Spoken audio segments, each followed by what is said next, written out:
Agora, você está no canal Igreja em Espírito em Verdade. Eu sou Geraldo Moraes, o mestre dos teólogos. Uala! O tema da nossa mensagem é Deus vivo e a igreja morta. Podemos repetir? Deus vivo e a igreja morta. Vamos ler o que diz o apóstolo Paulo no livro de Hebreus, a carta que Paulo escreve aos hebreus. Quem é hebreu aqui, diga amém. Um só. Vai lá fora, né? Está na Almeida, Miguel. Almeida, revista e atualizada. Quando, porém, veio Cristo como sumo sacerdote dos bens que ainda vão ser realizados. Quando, porém, veio Cristo como sumo sacerdote dos bens já realizados, mediante o maior e mais perfeito tabernáculo, não feito por mãos, quer dizer, não desta criação. 12. Não por meio de sangue, de bodes e de bezerros, mas pelo seu próprio sangue, ele entrou no Santo dos Santos, uma vez por toda, tendo obtido uma passageira, uma eterna redenção. 13. Portanto, se o sangue de bodes e de touros e a cinza de uma novilha aspergidas sobre os contaminados os santificam quanto à purificação da carne, 14. Temos muito mais o sangue de Cristo, que pelo Espírito eterno a si mesmo se ofereceu sem mácula a Deus. Aqui está a frase: purificará a nossa consciência de obras mortas para servirmos ao Deus vivo. Aqui está a inspiração da nossa mensagem. Deus vivo numa igreja morta. Se a igreja ainda pratica obras mortas, e eu já vou lhe explicar quais são. Deus está vivo numa igreja morta. Vamos fazer uma breve confissão. Senhor e Cristo, eu te louvo, te exalto e te engrandeço o nome pelos seus grandes feitos.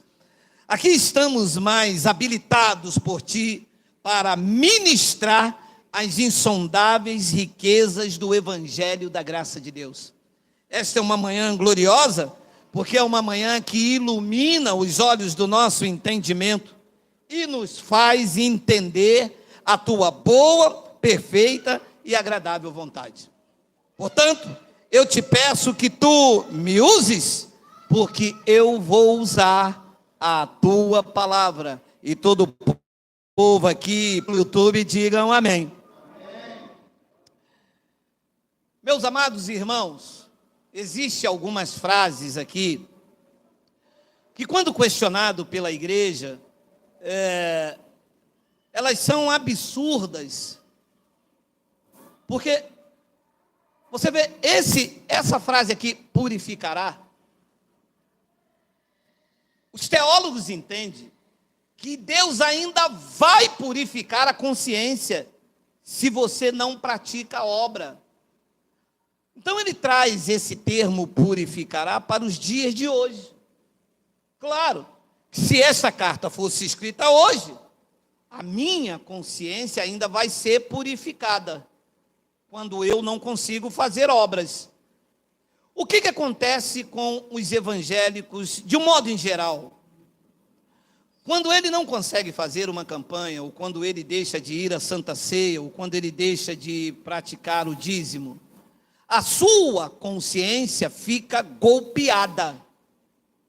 Ele diz: poxa, não paguei o dízimo esse mês, por isso deu alguma coisa errada, ou por isso, aquilo. E quando você aborda, em especial, a liderança da chamada igreja e diz: olha, esta tua consciência está golpeada, porque você não entendeu que o sangue de Cristo já tirou essas obras são mortas, são obras que não devem afetar a sua mente, não devem te trazer culpa. Ora, mas aqui está escrito que ele ainda purificará. Não, aqui não está escrito que ele purificará. Aqui está escrito que no tempo da escrita, no ano 68, isto ainda na mente deles ainda estava muito latente, porque nesse momento ainda se oferecia dons e sacrifícios segundo a lei. O templo ainda estava de pé. E as pessoas nesse time da história ainda iam ao templo, ainda dizimavam, apesar de estar no livro, nas cartas de Paulo, havia ainda um conflito pactual. A igreja não consegue fazer esta divisão e o povo está aí, praticando obras mortas. E aqui, com a habilidade de um mestre da graça de Deus, que me é peculiar, e eu não falo isso com soberba, não. Eu falo isso porque isto é uma verdade na minha vida. Eu sou um mestre do evangelho diante dos pastores que estão aí. Os pastores estão aí profetizando mentira. E são chamados de homem de Deus. Os pastores estão aí dizendo que Jesus vai voltar a cada catástrofe. E são vistos aí como profetas das nações. E por que eu vou tirar esta verdade na minha vida? Porque eu sou um mestre, você é um mestre. Paulo disse que pelo tempo decorrido, nós deveríamos ser o quê? Mestre, é o que somos. Pelo tempo decorrido, nós somos mestres da graça de Deus. Ninguém te suporta. Se parar com você para conversar sobre o evangelho 10 minutos, ou corre ou termina em briga. Que a verdade é essa. Por quê? Porque as pessoas estão acostumadas a olhar para os anéis, estão acostumadas a olhar para os títulos que... Alô?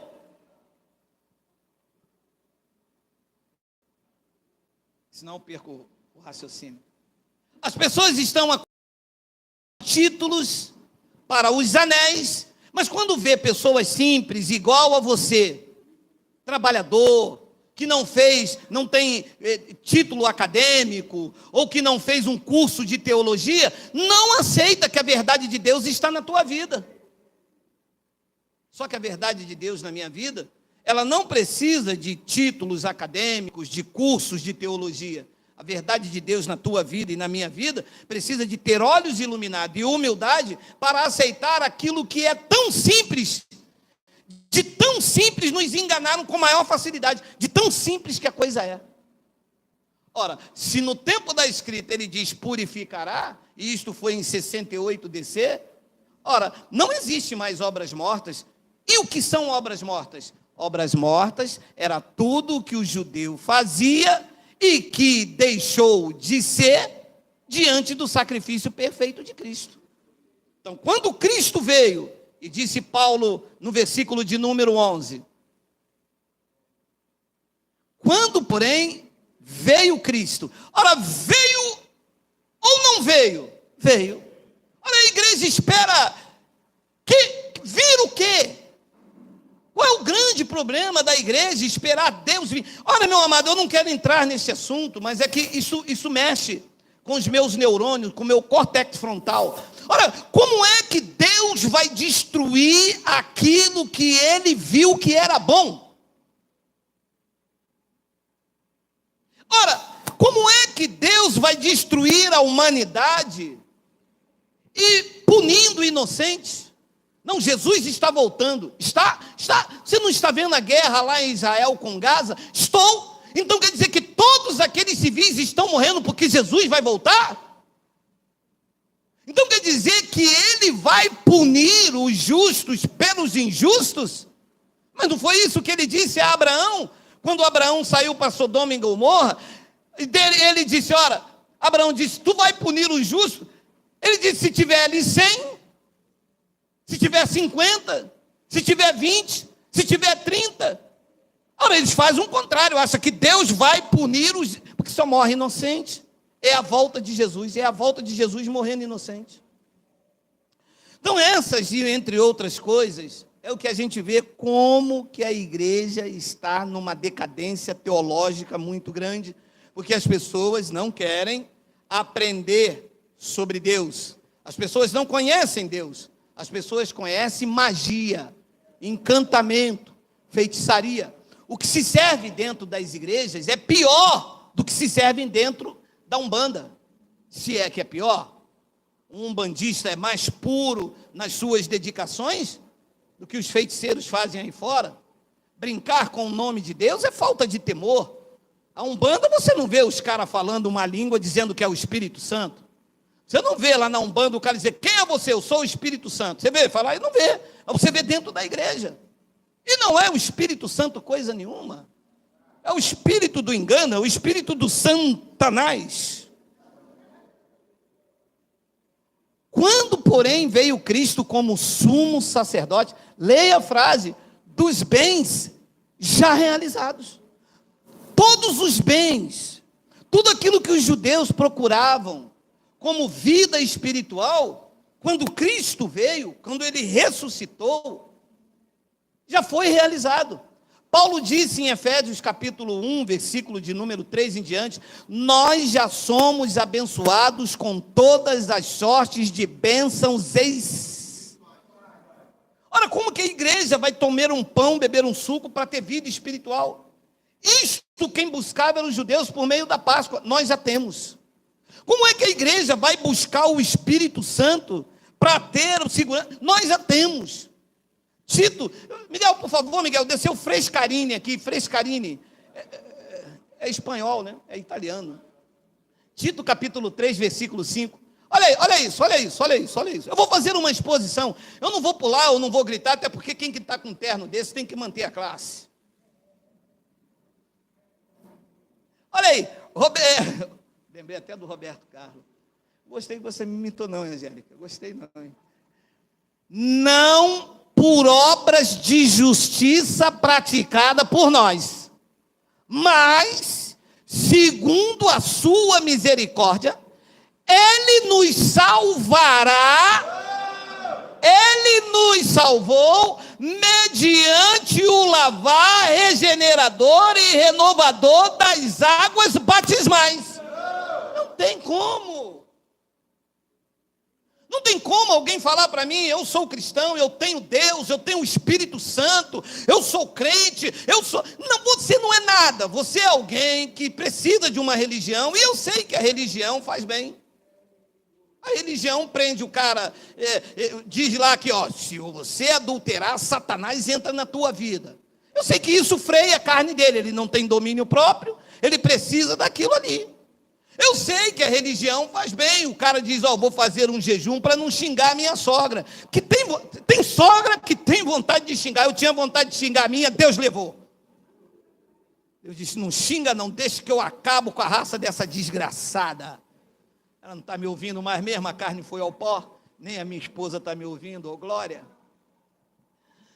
Não por obras de justiça praticada por nós, mas segundo a sua misericórdia, Ele nos salvou mediante o lavar regenerador e renovador do Espírito Santo. Quer dizer que antes disso aqui acontecer, eles viviam por obras, não nós.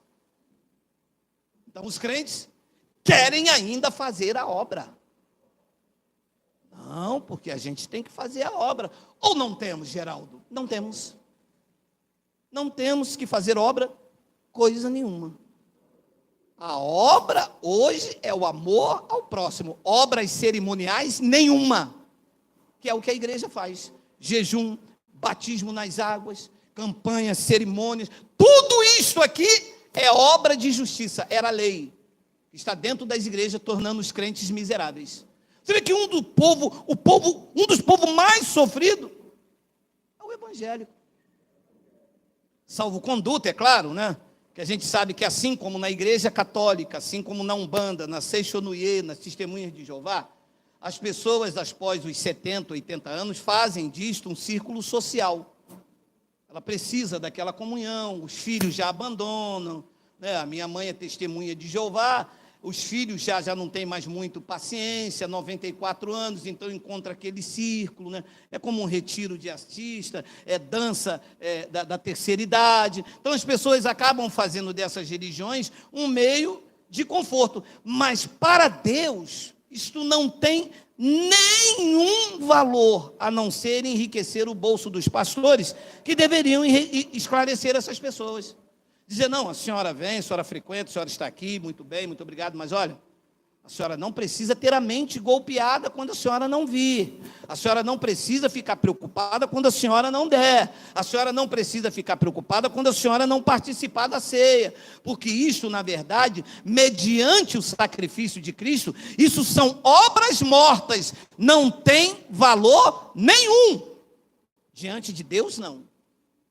Diante de Deus, o que tem valor é o coração confirmado com graça. Pregou Paulo à igreja, aos irmãos em Hebreus. Então ele diz, não por obra de justiça praticada por nós, mas segundo a sua misericórdia, ele nos salvou mediante o lavar regenerador e renovador do Espírito Santo.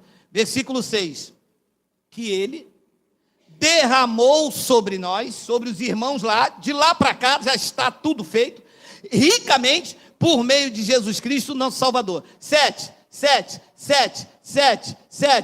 são 14, a fim de que, justificados por graça, nos tornemos seus herdeiros segundo a esperança da vida eterna. A fim de que, justificado por graça, como que eu posso me sentir culpado diante de Deus se ali diz que eu estou justificado? Justificado quer dizer o quê? Inocentado. E o que é que você vê nas igrejas? Um povo culpado porque não deu dízimo, um povo culpado porque perdeu a campanha, um povo culpado porque não participou da ceia, um povo culpado porque perdeu o culto de consagração, um povo culpado porque não buscou o Espírito Santo. Mas nós estamos justificados ou estamos culpados? Justificados. Quem é culpado diante de Deus aqui? Por favor, bem forte, diga amém. Ah, ele aí. Esse cara está infiltrado, cara. Fecha essa porta aí, meu amado. Então, meu amado, se o crente pratica obras mortas, ele ignora o que Cristo fez na cruz. Simples assim. Se eu dou dízimo, eu estou dizendo, Cristo não trouxe a obra perfeita na minha vida. Se eu tomo pão e suco no lugar daquilo que ele já fez, porque isso é duas ignorâncias, dois sinais de ignorância espiritual. Comer pão e beber suco e batizar nas águas. Pronto. A igreja está mortinha diante de Deus. É uma blasfêmia ou terrível. Então, se o crente pratica obras mortas, ele ignora a graça de Cristo. E se você ignora a graça de Cristo, a tua vida espiritual, meu irmão, é um desastre. É como você chamar Cristo de mentiroso. É dizer que ele não cumpriu a lei. É dizer que o que ele fez não vale de nada e você sim. Olha o que Paulo disse em Gálatas capítulo 2, versículo 17. Olha aí. Mas, se procurando ser justificado em Cristo, é o que os crentes fazem, fomos nós mesmos também achados pecadores, dar-se-á o caso de ser Cristo ministro do pecado? É certo que não. Então, se eu quero ser justificado em Cristo, por que uma pessoa come o pão e bebe o suco? É que ela quer se justificar, ela diz, não, eu tenho que comer o corpo, beber o sangue, mas ele não está dentro de você. Você precisa de algo exterior. Se ele está dentro de você, você precisa de algo exterior. Você precisa, então, de materializar aquilo que o Espírito já está dentro de você. Então, o que é essas coisas que se fazem na igreja? Uma justificação. As pessoas precisam ver, olha, dali é a mulher de Deus, cara. Essa mulher, olha a roupa dela, olha a cabeleira do Zezé, será que ele é? Será que ele é? Olha lá. Então isso é pessoa querer se justificar em Cristo. Paulo disse, se você quer se justificar em Cristo, fazendo essas coisas para mostrar que você é cristão, então você se acha ainda pecador, e nós mesmos fomos achados pecadores, dá-se-á o caso de Cristo ser ministro do pecado? Paulo disse, é certo que não? Versículo 18, porque se tornam a edificar aquilo que destruir, a mim mesmo me constituo transgressor. Então Paulo estava querendo dizer o seguinte, 18, Miguel, jogo rápido. Paulo estava querendo dizer o seguinte: Cristo destruiu a lei, você está edificando, você está levantando. Então nós, em vez de eu ser uma pessoa da graça de Deus, somos pessoas transgressores, estamos transgredindo. Ele destruiu, eu estou fazendo. Cristo pôs fim à lei, eu vou fazer a lei. Como que se diz que segue a Cristo? Porque quando a gente apresenta essas teses, sabe o que as pessoas dizem? Eu não sigo esse homem na internet, e nem aqui ninguém segue. Nós estamos aqui estudando a verdade do Evangelho. Ora, eu não posso dizer que sirvo a minha casa, que sirvo a minha família. Quem é você, Geraldo? Não, eu sirvo a minha família. Serve a sua família? Sirvo. Sua mulher anda rasgada, seu filho passando fome, seu outro filho roubando, batendo na porta dos outros, quebrando a vidraça. É dessa maneira que você serve? Sim, eu sirvo. Eu moro aqui, eu sirvo ali, eu durmo ali. Pode isso? Pode isso, Arnaldo? Claro que não, a regra é clara. Ora, a minha família é minha referência, é o meu porto seguro, eu luto e batalho na minha vida para que eles sejam uma pessoas saudáveis. Aonde eles passam, quero que todos digam, ali está a família de Geraldo, família bendita do Senhor. Trabalho, luto, pago as contas, admoesto, repreendo, disciplino. Ora, se eu sirvo a Deus, eu tenho que ter uma vida condigna ao que a sua palavra diz. Como que uma pessoa diz que serve a Deus fazendo o contrário do que ele diz na sua palavra? Não tem como. Não tem como você ter vida cristã, vida saudável, ser feliz nessa terra. E é o drama que as igrejas vivem aí fora. Pessoas trabalham para dar dinheiro para o pastor. Pessoas trabalham na igreja para o pastor. A mulher do pastor não faz nada, e são as pessoas que limpam a igreja, deixam de sair, deixam de passear, de curtir a vida, para ficar de segunda a segunda. Tem igreja aí que tem culto 4 vezes no dia. Isto, nem a lei era isto. E aí essa guerra que você vê a cada esquina uma igreja, o orgulho de ser pastor. Ser pastor hoje em dia é um orgulho terrível. Não dá nada para eles. Doido, fica aí até o final, estou só dando uma palha, calma aí, fica até o final, vai ter um... Então ele diz, porque se torna a edificar aquilo que destruir, a mim mesmo constituo transgressor. 19, porque eu, disse Paulo, diz Geraldo, e diz esse povo que se reúne aqui, com todas as letras, porque nós, mediante a própria lei, morri para a lei. Preste atenção na terminologia, a fim de viver para Deus. Vou parar isso aqui agora. Aí, sabe o que eles dizem para mim? Pô, você é ousado pra caramba. Cara, não é que é ousadia, é que eu sei ler. E eu tenho essa facilidade da interpretação fidedigna da palavra. Ora, se eu morri para a lei, qual foi a finalidade dessa morte? Leia. A fim de viver para Deus. Agora, preste bastante atenção. Se eu estou vivo para a lei, então eu estou morto diante de Deus. É o tema. Deus vivinho e a igreja morta. A igreja ainda não morreu para a lei. E aí é aquele drama. Senhor, opa, eu sou tua serva. Puxa vida, eu vou em cima, hein? E Deus diz, vem aqui em cima, sobe aqui em cima. Não, mas eu vou mesmo, o senhor vai ver. Eu vou rasgar a Bíblia, vou parar de dar o dízimo e vou dar na cara da irmã Catarina. E a irmã Catarina, pelo sinal da Santa Cruz, livre-nos Deus, nosso Senhor dos nossos. Saravá. Deus não ouve. Deus não faz nada. Toma-lhe dinheiro, e toma-lhe voto, e toma-lhe campanha, e toma-lhe busca, e busca o Espírito Santo, e procura o Espírito Santo por aqui, ele sai por lá, e procura por lá, ele sai por ali, e vai por debaixo da saia da missionária, e a missionária puxa a saia, roda ela para lá, roda lá. E não acha o Espírito Santo de maneira nenhuma, acha fofoca, acha contenda, acha guerra, acha tudo. Porque está tudo errado. E um bonito, desses alopradozinhos que de vez em quando tenta lutar contra Geraldo, mas eles não sabem que nem a minha mulher luta comigo, nem eu com ela. Ah, então a igreja, Deus enganou a igreja esses anos todos, só você que está certo.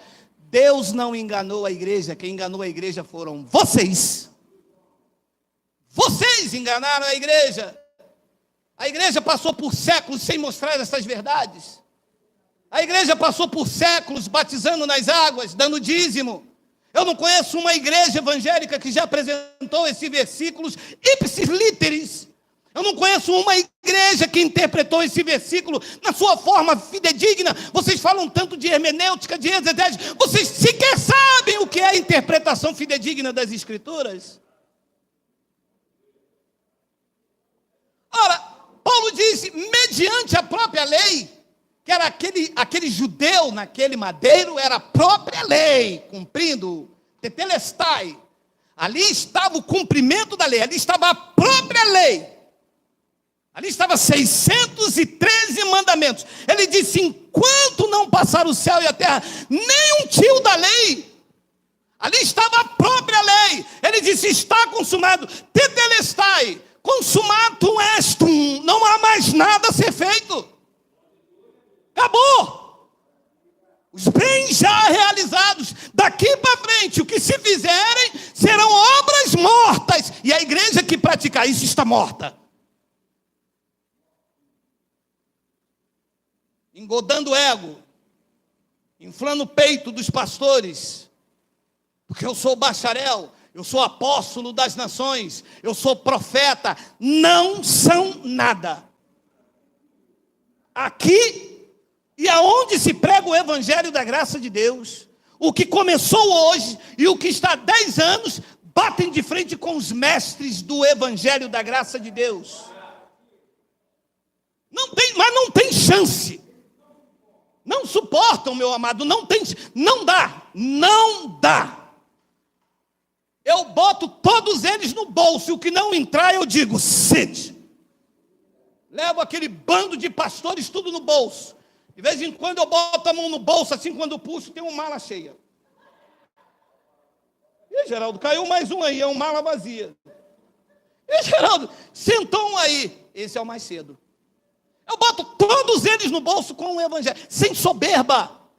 Chega o negócio de falar, Geraldo, nada. Eles dizem que são bispos, que são profetas, que não sei o que, não sendo nada. E nós que temos a verdadeira palavra de Deus, vamos ficar coados? Chega, não dá mais. Nós somos mestres dessas palavras, porque nós pregamos ipsis e literis a verdade do evangelho. Por favor, a ele por essa palavra.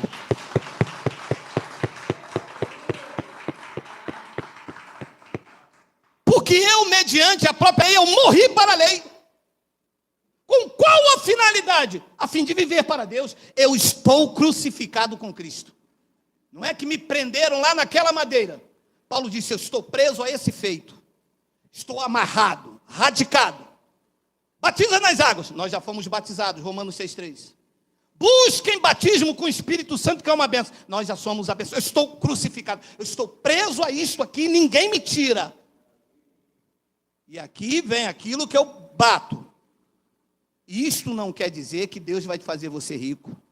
Isso não quer dizer que o emprego vai cair na tua casa. Isso não quer dizer que você vai ficar próspero amanhã. Nós estamos cuidando da nossa intimidade com Deus. Nós estamos cuidando da nossa vida espiritual. Nós estamos querendo dizer que nós temos o direito de usufruir de tudo o que Ele fez, da porção seca à porção molhada, daqui até aqui, o que Ele fez é o meu direito, eu vou desfrutar e vou usufruir com uma liberdade controlada. É isso que se trata aqui. Só que as pessoas não estão preparadas para isso. As pessoas querem entrar no lugar e querem que Deus resolva o problema no casamento dela. Você vai nas igrejas agora e faz uma entrevista. O que você veio fazer aqui? Meu marido foi embora. Ah, o seu marido foi embora? Foi. Vocês são casados quantos anos? 10 anos. Quantos anos você está na igreja? 8. A irmã tem uma foto de quando você casou? Não, mas essa aqui não é você. Não é não? Não é não, mas aqui você está bonitinha. Está com a aparência até de quem tomava banho. Essa aqui agora é você, com esse coque, olho fundo. E você está reclamando que o teu marido foi embora, Zinfia. Você queria que ele fizesse o quá? Que não tem como, coisa ruim. Não tem como. É uma metamorfose às avessas. Você entra para dentro da igreja e lá vem aquele monte de coisa. E prende, puxa, prende, pá. Índio quer apito, índio quer fumaça. Agora desce. Agora abaixa. Agora desce. E vai de lado. Não tem como, o marido vai embora mesmo.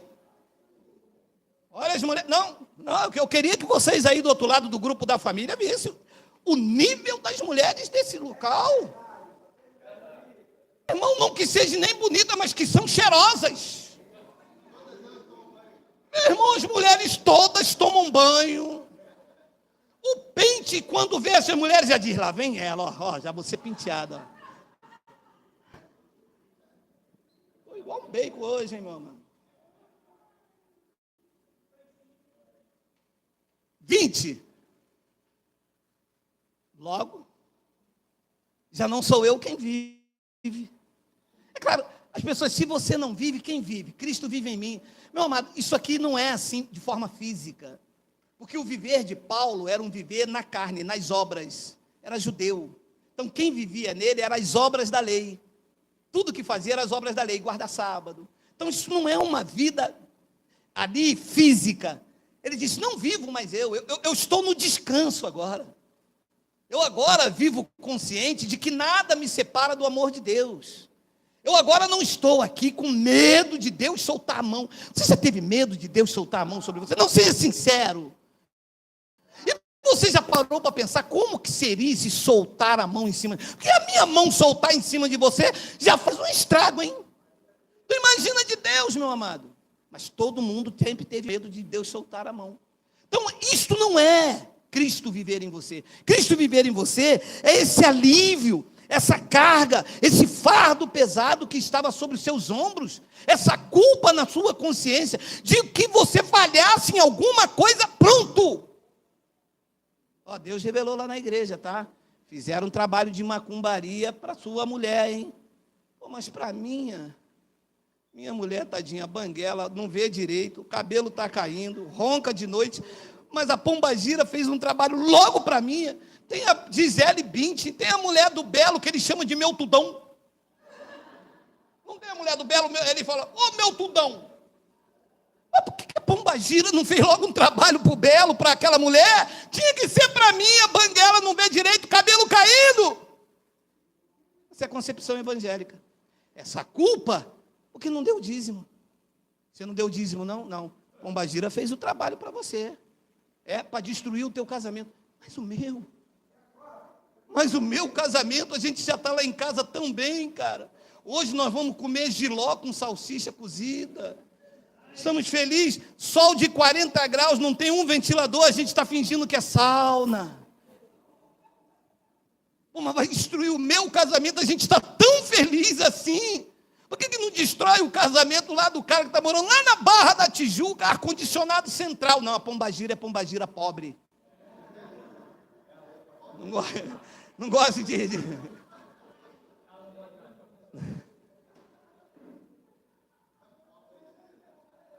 21.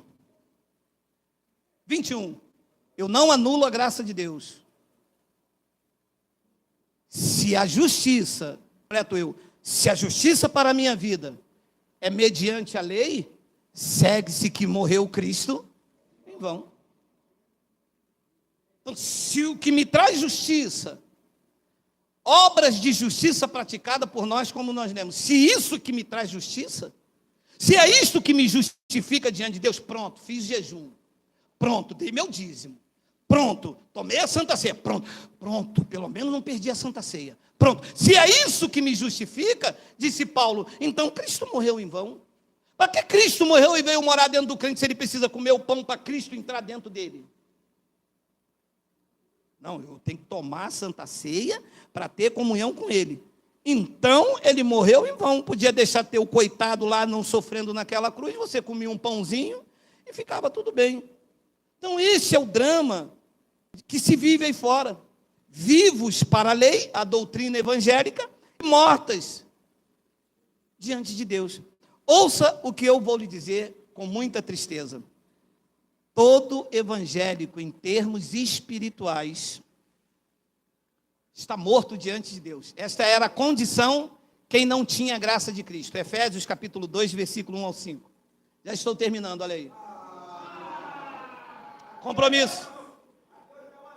Compromisso, vou pegar um bronze. Compromisso. Não anulo. Não, cara, é Efésios capítulo 2, Miguel, você está falando com o teu patrão, Miguel? Efésios capítulo 2, versículo 1 ao 5. Esta era a condição de quem não vivia debaixo da graça. Paulo está falando com os irmãos que vieram diante da cruz. Olha lá, ele vos deu vida, quer dizer que eles não tinham vida. Estavam mortos em pecados e em delitos. Estavam onde? Debaixo da lei.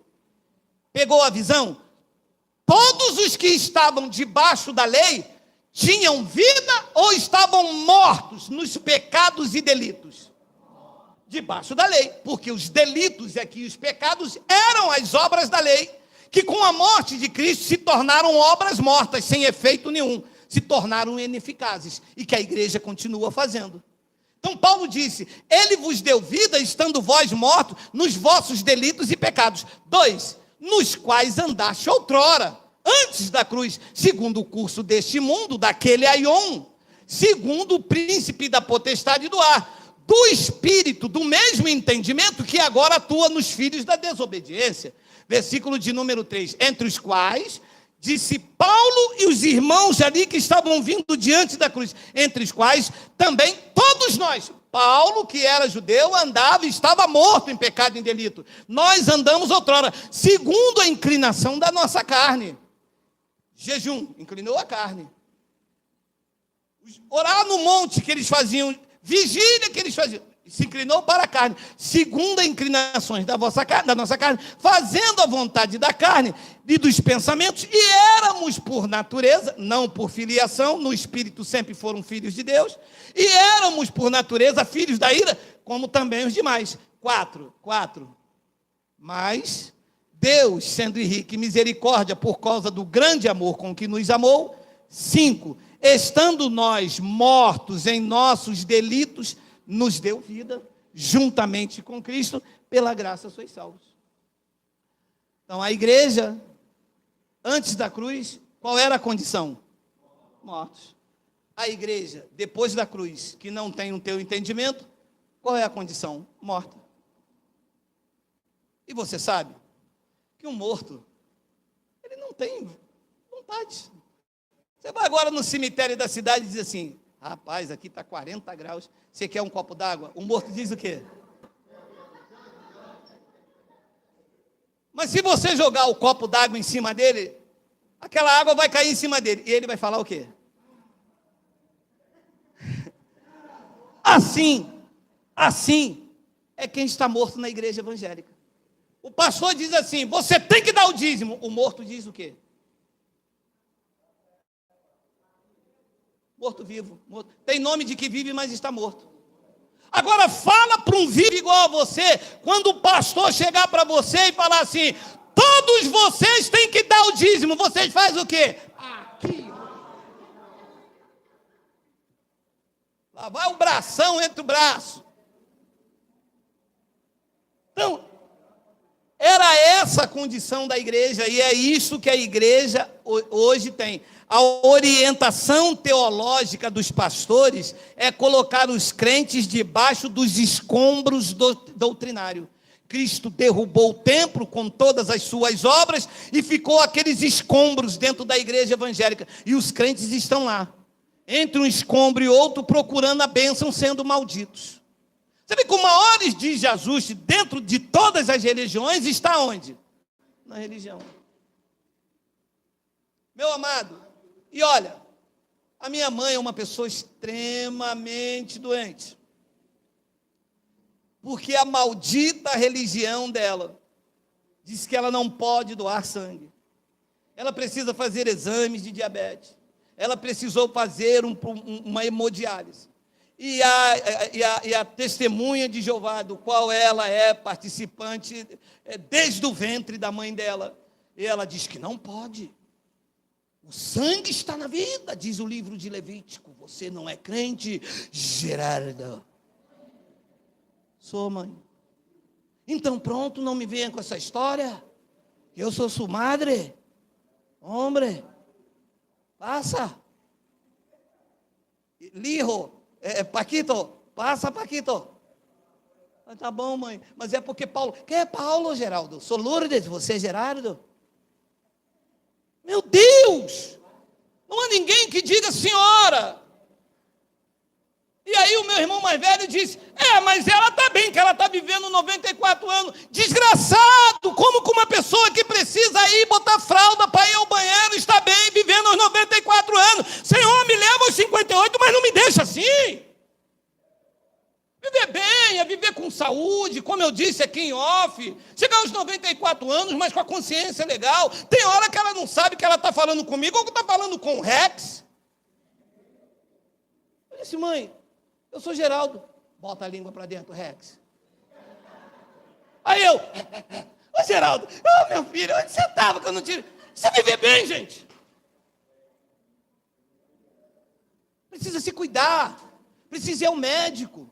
Já disse, tem que fazer um tratamento. Vamos recolher o sangue da senhora. Vamos ver o que está alto, o que está... Não posso. Eu sou testemunha de Jeová. Estou aqui testemunhando a prosperidade de Jeová, mas a culpa não é dela, a culpa é dessa orientação teológica que destruiu a vida dela, como destruiu a vida da minha mãe, destruiu a vida do teu avô, destruiu a vida do teu pai, do teu tio, destruiu a tua vida, ocultando o melhor. O melhor de Deus não está dentro das igrejas, não está no palácio. O melhor de Deus está aí fora, está o sol, está a chuva, está o pássaro. Está o lírio do campo, está o amor, está o afeto, está a reunião com família, está o arrozinho com feijão, um pedacinho de frango, mas aonde a paz de espírito, e só o evangelho da graça de Deus pode produzir isso. Por favor, diga glória a Deus. Aba! Não há uma orientação teológica, não há um homem de Deus que se levante e diga, Deus não quer o vosso mal. Os médicos estão aí, a medicina está aí. Mas as pessoas presas à lei de Moisés digam, não. Mas papai, vai estar todo mundo lá. Hoje é sábado e o sábado é santo. Mas papai, aniversário da mamãe. Mamãe queria tanto que o senhor fale. Não falo com ela, é devassa. Quer dormir só de camisola. Mas papai, coisa nenhuma. Eu que levei vocês tudo para a igreja. Eu sou presbítero. Não faço sexo dia de sábado. Não faço sexo antes da ceia. Não faço sexo no feriado. Nem segunda-feira, que é das almas. O senhor faz sexo quando? Foi Deus que mandou fazer. Meu amado. Ele está aí ainda, Mateus? Um só. Eu queria falar com aquele outro. Você que ficou aí. Meu amado, quem mandou fazer sexo foi Deus, meu amado. Não foi Satanás, não, cão. Não, porque não, meu amado. Os crentes pensam que o sexo não é do diabo, não é do capeta. De Deus. Foi Deus que mandou Adão fazer. Agora, se for fazer com um, com outro, também não é pomba gira, também não é demônio, também não é nada. É carne ativada. Não pode também. Mas com a sua esposa, eu tudo bem, 58 anos, já passei desse costume, glória.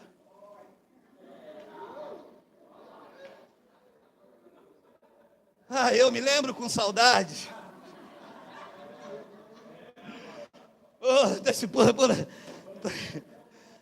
Meu Deus.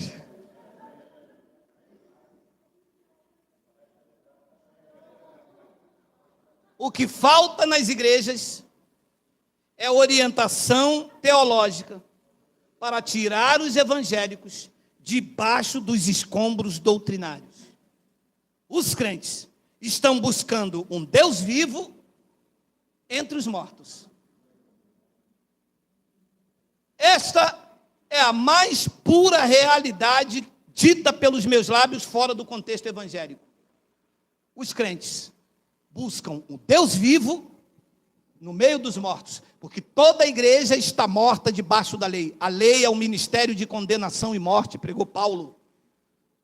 Não há vida nas igrejas evangélicas. No dia da Santa Ceia é aquele desastre. E chora daqui, e pipipi dali, e glu-glu para mim, e glu-glu para ti. Se derrubar o cálice, meu amado. Paulo era diácono lá na igreja, lá, derrubou o cálice.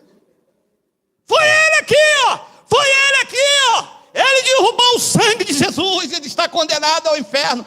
Tira, desunge ele foi ungido a diácono, desunge. Deus agora diz, salva ele, diz salva. Ele derramou teu sangue, Senhor da glória. Buscando Deus vivo, numa igreja morta. Esse foi o meu drama, esse foi o teu drama, durante muitos anos. Nunca o achei. Eu achei fardo, achei tristeza, achei ganância, achei homens corruptos, malfeitores, cheios de si, achei pavonice, achei mentira no lugar da verdade. Achei a verdade de Deus sendo transformada em mentira. Achei vazio, decepção e dores. E cansado de buscar, foi aí que eu o encontrei. Quando eu cansei de buscar Deus nas igrejas, quando eu cansei de fazer jejum, quando eu cansei de fazer voto, quando eu não tinha mais nada para dar, então encontrei tudo. Que aí eu estava livre, ninguém tinha mais. Eles me depenaram, tiraram tudo, deixaram igual aquele jovem. Porque é assim, quanto você tem, é tapinha nas costas, Deus tem uma obra na tua vida. Ei, bandarabachele, calabá. E a gente já, como dizia meu avô, e a gente já se arroupeia todo.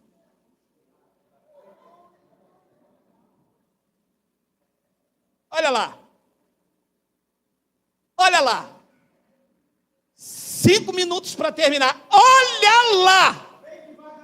Bem devagar. Devagar. É devagar, devagarinho. É devagar. É xenhenhen. É xenhenhen. Não, o berimbau não vai cantar, não, porque eu ganhei esse terno aqui, esse terno aqui eu achei elegante, moderno, ele é pescando assim mesmo, tá? O cara falou para mim, isso aí é para você usar sem meia. Eu falei, não sei se eu vou acostumar, eu tenho um chulé. Olha aí, Lucas, o livro histórico de Lucas, capítulo de número 24, versículo 1 ao 5. No primeiro dia da semana, alta madrugada, foram elas ao túmulo. Ele tinha sido crucificado. E já no domingo, Maria, algumas mulheres, foram ao túmulo. Foram elas ao túmulo, levando os aromas que haviam preparado. Nota-se que a Bíblia tem um conceito judaico, que ninguém morre e leva aroma. Diz o versículo de número 2, e encontraram a pedra removida do sepulcro. Versículo de número 3, mas, ao entrarem, não acharam o corpo do Senhor Jesus. Segura! O que é que essas mulheres foram fazer no túmulo? Buscarem a Jesus. Eu quero fazer aqui uma analogia, porque foi isso que eu fiz a minha vida. Eu pensei que era igreja, mas era um túmulo, era um sepulcro, onde os escombros escondiam a verdadeira mensagem do Evangelho da graça de Deus, que deveria me falar. Ele não está aqui. Vou repetir. Foi isso o que eu fiz a minha vida inteira. Eu pensei que era uma igreja, mas era um túmulo, um sepulcro, aonde os escombros escondiam a verdadeira mensagem do evangelho que deveria me dizer: ele não está aqui. E sabe o que me disseram? Venha buscar a Deus. Aonde? Na igreja do Birimbau, do Deus é amor das assembleias dos ateus. Ah, é aí que nós temos que buscar? Elas então foram. Mas ao entrarem não acharam o corpo de Jesus. Versículo de número 4. Aconteceu que perplexa. Mas como que ele não está aqui? E talvez alguém me ouvindo lá do outro lado e diz: o senhor está querendo me dizer que eu 30 anos de Assembleia de Deus, Deus não está naquele templo lá em Madureira? O senhor está querendo me afirmar que eu ouvi o apóstolo das nações lá em Campinho, dizendo que lá é o santuário de Deus, e ele não está lá? Ah, não é possível! O senhor está querendo me dizer que tomaram milhões de dólares dos crentes para construir uma catedral do Brás, e dizendo que lá é o santuário, e ele não está lá? Bingo! Acertou! Ele não está nem lá, nem acolá, ele está na tua vida. Recebe, recebe, recebe.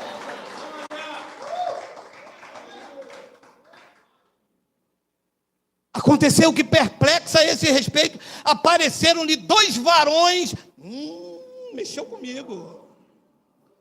Ui, que se eu entro num sepulcro e vejo logo 2 varãozão, meu Deus. Ai, meu Daimon.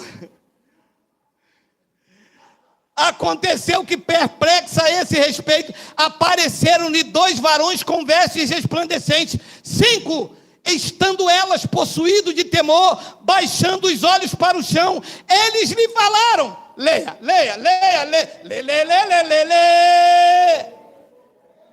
leia, leia.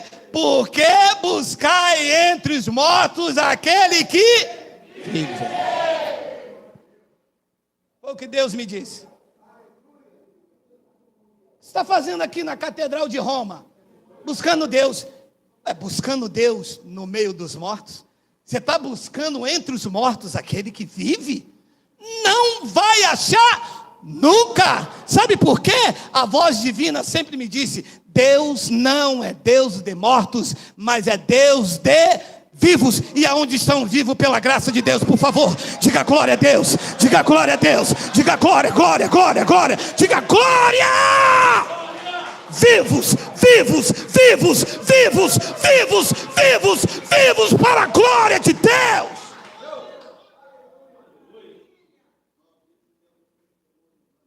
Elas perplexas. E os varões perplexos.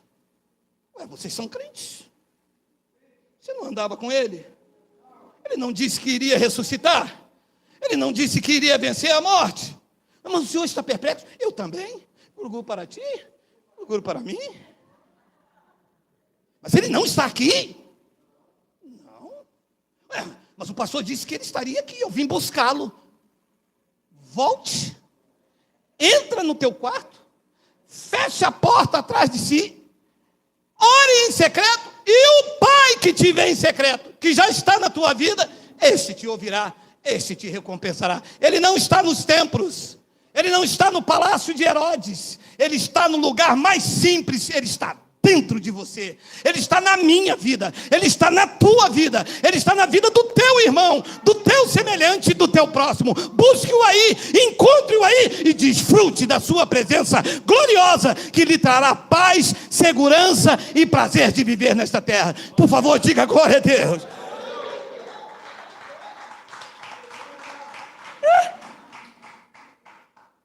Gostei dessa passagem. Volta o 4, volta. Aconteceu que perplexos. E quando você diz isso, Salvador, as pessoas ficam perplexas. O quê?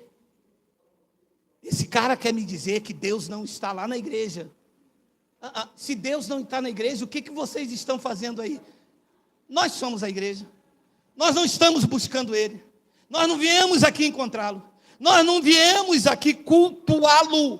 Porque o verdadeiro culto é o que se faz aqui. É o culto racional. Nós viemos aqui aprender com a palavra e não com Geraldo, aprender o que é ter uma comunhão verdadeira, o que é ser puro, sincero, qual é a vontade de Deus, é saber que Ele não está entre os mortos. Coloca lá o 5, não gostei demais. Estando elas possuídas de temor, baixando os olhos para o chão, com vergonha. Não, porque não dá aquele... Caraca, meu Deus do céu. Valnei, a culpa é tua, Angélica, você que levava a gente para a igreja. Não, Valnei, não. Onde foi que eu errei? E estando elas possuídas de temor, baixando os olhos para o chão, eles lhe falaram: por que buscai entre os mortos aquele que vive? Versículo 6, vamos ler mais um pouquinho, tem um negocinho legal. Ele não está aqui. Uau! Perdi a minha vida inteirinha. Nha. Se ele não está aqui, ele está aonde? Ele disse, ele ressuscitou. Ele agora vive dentro de você. Você agora é templo do Espírito Santo. Ele já não está mais no templo lá em Jerusalém. Ele não está preso dentro da arca. Ele vive, ele reina, ele se manifestou. Ele disse, a casa de meu pai são muitas moradas. Vou preparar o lugar está preparado. Ele mora dentro de cada um de nós. Quem são as moradas do Eterno? Por favor, diga glória a Deus. Ele está aí, ele ressuscitou, ele vive. A casa está preparada. E que casa linda, hein? Eu olho daqui, eu não consigo ver cutis, eu não consigo ver silhueta, eu vejo moradas do Eterno, eu vejo alguém seguro, tranquilo e sem temor do mal, mesmo passando por luta e por adversidade, sabe que esta palavra é a âncora da alma, nós vamos vencer, tudo vai passar, esta situação também vai, mas a tua fé inabalável continuará para sempre. Ele vive, ele não está entre os mortos, não está nas igrejas evangélicas, ele está em você. Ele não está aqui, mas ressuscitou. Lembrai-vos de como ele vos preveniu, estando ainda na Galileia? Versículo de número 7. Quando disse, importa que o Filho do Homem seja entregue na mão de pecadores, seja crucificado e ressuscite ao terceiro dia. Vocês lembram? Não, nessa hora, nessa aula, que ele disse isso, a gente estava no culto de consagração. No culto de consagração que você estava. Pois é. E vocês aí do outro ministério? Nós estávamos no monte consagrando. Tá. E vocês, da graça de Deus, nós estava plenamente convicto de que tu eras poderoso para fazer aquilo que tu disse. E ao terceiro dia, as portas do Hades não pôde te deter, como não pode deter as nossas vidas. Uma vez em Cristo para sempre. Uma vez filho para sempre. Uma vez libertos para sempre. E uma vez salvos eternamente. É isso. Versículo de número 8, eu vou virar um bacon. E então se lembraram das suas palavras. Versículo 9, e voltando do túmulo, anunciaram todas essas coisas. Preste atenção aqui. Falei que tinha um mistériozinho escondido aí, no mistério, no manto, do Rabanai, de Calabácia. E diz então, depois delas se lembrarem, que ele não deveria estar entre os mortos. Diz que voltando do túmulo, anunciaram todas essas coisas aos 11, aos apóstolos e a todos os demais que com eles estavam. Então elas falaram, ele não está nas igrejas evangélicas, lá é lugar de morto, lá é lugar de lei, lugar de sacrifício, lugar de homens mandando em homens, Lá não tem ensino reto da palavra. Lá não tem um Deus de amor. Lá tem dedo em riste, tomadores de dinheiro, enganadores, pauradores frívolos, enganadores da fé, manipuladores. Lá não tem Deus. Deus não está lá. Anunciaram aos apóstolos. Olha a palavra no versículo 10.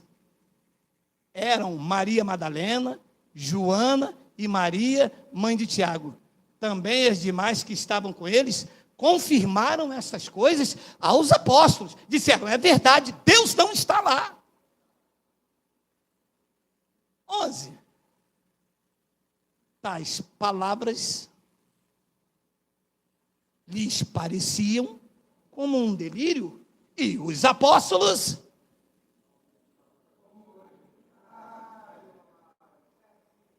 está lá assim. No primeiro domingo, vocês têm que ir lá tomar a Santa Ceia e trazer o dízimo. Ele está lá sim. Tem que congregar sim, é obrigatório. Não. Ele não está lá. A palavra que nós ouvimos é que não se busca um Deus vivo entre os mortos. E se há lei, há condenação e morte. Se há lei, está anulada a graça de Cristo. Se há lei, ele ainda não ressuscitou. E se ele não ressuscitou, aí sim, nós estamos mortos em pecados e em delitos. E quando elas falaram isso, eles disseram, isso é um delírio. Satanás está usando a boca do Mateus. Vocês estão desviados. Não, vocês são libertinos. Quem é o teu pastor para você falar uma coisa dessa? Tem que fazer campanha sim. Jesus fez campanha, não fez? Não fez? Jesus não fez aquela campanha, Não, essa não. Ele fez aquela outra campanha, aquela do... Não, essa não. Essa ele não fez, não. Ele fingiu. Ele fez, foi aquela... A qual? É essa que ele fez. É essa com bem com tudo, desgraçado, vem para arrebentar. Entrega a chave, entrega a carteira, apartamento, misericórdia.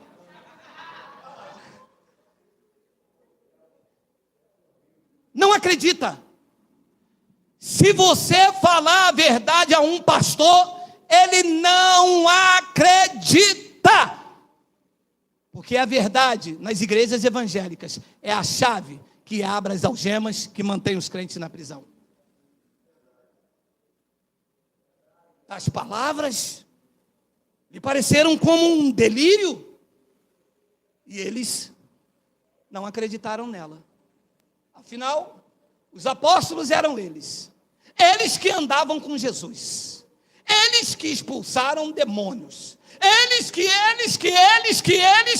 quando a verdade chegaram, eles algemaram. Paulo pregou bem forte para Jesus. Eu estou preso por essa algema, disse Paulo a Timóteo, mas a palavra de Deus não está algemada. E quando você diz a verdade, eles algemam. Cuidado com esses caras da internet, hein? Cuidado com esses negãozão aí da internet de terno azul Curupira. Ó, meu amado, não me chama de Curupira, não. Tu não me chama de Curupira, não, meu amado. Olha, eu pego um negócio, eu pego um coisê, meu amado. Curupira é muito feio.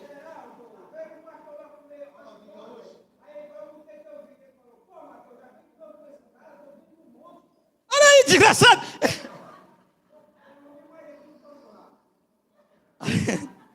Abençoados. Nós saímos do túmulo. Nós saímos dos escombros. Nós estamos aqui esta manhã para testemunhar que Deus não está nas igrejas de pedra, de parede. Deus não está nos templos romanos. Deus não está na Catedral de Roma. Deus não está na igreja em Campinho. Deus não está na igreja Assembleia de Deus em Belém do Pará. Deus não está na igreja do Brás. Deus fez a obra mais perfeita, que é transformar você em morada do Espírito dele. Esta morada tem que te fazer entender que você está livre. Não venha aqui obrigado. A verdadeira adoração é em espírito e em verdade. Você não é obrigado a estar aqui. O que te traz aqui não pode ser as prisões, as algemas, a não ser o alimento que te chega esta manhã. Você está livre.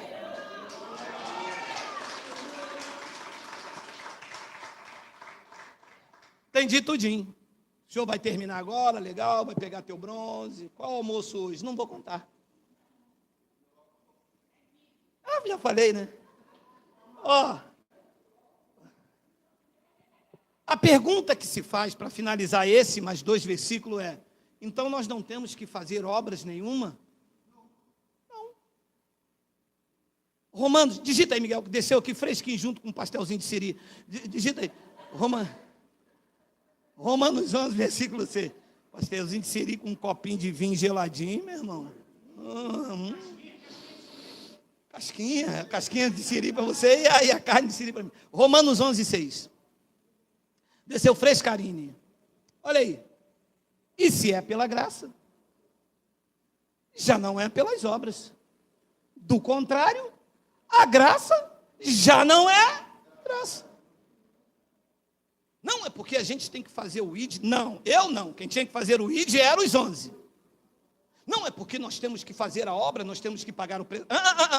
Se é por obras cerimoniais, se é pelo sacrifício, pelo jejum, pagar o preço, se é para comer pão e suco, obra cerimonial, se é para batizar nas águas, tornar impuro o que Deus purificou. Batizar nas águas quer dizer, eu vou tornar impuro o que Deus purificou. Deus purificou com seu Espírito, Romanos 6,3, eu vou então dizer, você está impuro, eu vou purificar, estou cometendo uma obra de justiça. Paulo disse, não é por obra de justiça praticada por nós, mas segundo o seu lavar regenerador. E Paulo explica a igreja de Roma, como alguém que está lá do outro lado, perguntando, perplexo. Igual aquela mulher da cara da riqueza, né? É a cara da riqueza, né? 50 centavos, tem 50 centavos? Se é pela graça, já não é pelas obras. Do contrário, a graça já não é graça. Hebreus capítulo 4, versículo 11, se não me fala a memória, já vou terminar, minutos. Não, vai sim, meu irmão, é ruim. É por isso. Olha lá. Deixa eu ver se é o 10, Miguel. Bota o 10, Miguel. Esse é o 9, Miguel. Esse é o outro. É o 9. É o lápis da memória, meu irmão. 58. Portanto, resta um descanso para o povo de Deus. 10.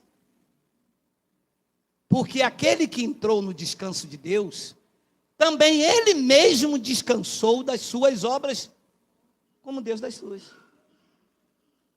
Não há mais obra de Deus. Ele descansou delas. Versículo 11. Esforcemo-nos, pois, entrar naquele descanso, a fim de que ninguém caia segundo o mesmo exemplo de desobediência. 12. Porque a palavra de Deus é viva e eficaz e é mais cortante do que qualquer espada de 2 gumes. Se eu não me engano, até o 14 eu quero ler. E penetra até o ponto de dividir a alma e espírito, juntas e medula, e é apta para discernir os pensamentos e propósitos. Cara, com a 4ª série tem uma leitura dessa, com todo respeito, meu irmão, aí, é muita leitura da Bíblia, tá? Olha lá o que diz o 14, olha lá. 13. E não há criatura que não seja manifeste na sua presença, pelo contrário, todas as coisas estão descobertas e patentes aos olhos daquele a quem temos de prestar contas. 14. Tendo, pois, a Jesus como Filho de Deus, gumo sacerdote, que penetrou os céus, conservemos firme a nossa confissão. 15. Porque não temos sumo sacerdote que não possa compadecer da nossa fraqueza. Antes, foi ele tentado em todas as coisas a nossa semelhança, mas sem pecado. 16. Acheguemo-nos, portanto, confiantemente, junto ao trono da graça, a fim de recebermos misericórdia e acharmos graça para socorro em ocasião oportuna. A obra já foi concluída desde antes da fundação do mundo. Na cruz estava se manifestando o projeto de Deus para os judeus que não deveriam mais praticar obras. E nós, que fomos incluídos, enxertados nisso, vivemos no descanso do Pai. Viemos a esta terra para, com os olhos bem fixos, contemplar o sol, contemplar a chuva, contemplar o arco-íris, viver bem com o nosso semelhante. É esta a missão que cada um de nós carregamos. Infelizes são os que perdem tempo perseguindo, falando mal, caluniando, fazendo fofoca. Esses até agora estão em trevas, não entenderam bulufas de evangelho. Sabem que não tem que dar dízimo, sabem que não tem que batizar, mas ainda não entenderam que dentro dessas práticas e desses sentimentos ainda estão mortos, ainda estão perdidos e precisam conhecer a verdade do evangelho. Eu quero terminar com Romanos capítulo 7, versículo 4, e depois com Efésios capítulo 3, versículo 20. Romanos capítulo 7, versículo 4. Olha aí. Deu ruim aí? Deu coisa, deu coisa. Romanos capítulo 7, versículo 4, diz assim: assim, meus irmãos, também vós morreste relativamente à lei por meio do corpo de Cristo, para pertencerdes a outro, aquele que ressuscitou dentre os mortos, a fim de que frutifiquemos para Deus. Leia, como é que uma pessoa frutifica para Deus? Quando ela morre relativamente para a lei. Quando ela diz, chega de dízimo, chega de batismo, chega de pastor sobre a minha vida, chega de óleo, chega de obrigatoriedade de ir ao templo, à casa de Deus que eles apontam. Quando tudo isso você chega e rompe, diz, você então começa a frutificar para Deus. Versículo de número 5, olha lá, porque quando vivíamos segundo a carne, as obras da lei, as paixões pecaminosas postas em realce pelo Satanás, pelo Exu, pela pomba, a pomba gira, pela pomba que rola também não, que já foi, pela pomba quadrada, vai. As obras, paixões pecaminosas postas pelas obras quadradas, pela pomba. Eu acho que é pomba quadrada. Não, nela não. As obras, as paixões pecaminosas postas em realce pela lei, operavam em nossos membros, leia a palavra, a fim de frutificarem para a morte. Versículo 6. Agora, porém, libertados da lei, estamos vivendo. Agora, porém, libertados da lei, estamos mortos para aquilo que estávamos sujeitos. De modo, olha a diferença, de que servimos em novidade de entendimento, de espírito, e não na caducidade da letra. E Efésios capítulo 3, versículo 20, eu termino com esta palavra maravilhosa aí para a sua vida, desejando a você um bom domingo, uma vida próspera, abençoada. Efésios capítulo 3, ora, aquele que é poderoso para fazer infinitamente mais do que tudo quanto pedimos ou pensamos, conforme o seu poder que opera em nós. E aí, quem recebe o infinitamente mais de Deus, diga amém. Claro, e só os vivos podem receber. Morto recebe alguma coisa? Não. Morto pensa alguma coisa? Não. Morto pede alguma coisa? Não. Os vivos sim. Esses pedem, esses pensam, e quando saem debaixo desses escombros da orientação teológica, começam a receber o infinitamente mais de Deus. Assim é? Assim é. Vamos ficar de pé.